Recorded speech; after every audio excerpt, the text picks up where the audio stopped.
আসসালামু আলাইকুম ভাই বোন, বালা আসনি? একটা ভিডিও কইতে আর আপনারারে শেয়ার করিলাই। পরিমাণ মতো মশলা দিছি। গরুর মাংস, হাঁসের মাংস ইসা রাঁধছি।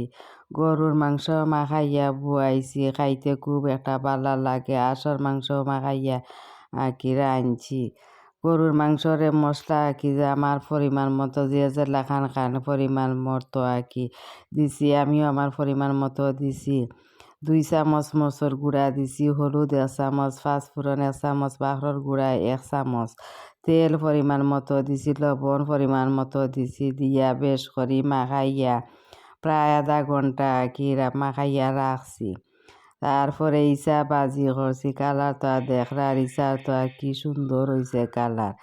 আর লগে হাঁসের মাংস রাঁধছি। হাঁসের মাংস বেশ করি মশলা সপ্তাহ দিছি। আমার ইচ্ছা মতো পরিমাণ মতো যে লেখান খাই ও লেখান দিছি।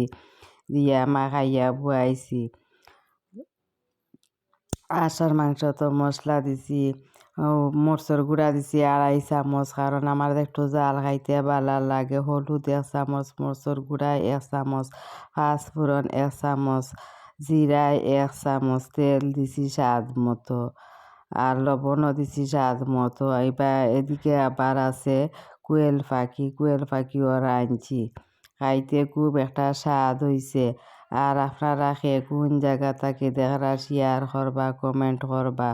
লগে আছে মুরগর কলজা রাঁধছি, খাইতে একটি খুব ভালো লাগে মুরগর কলজা।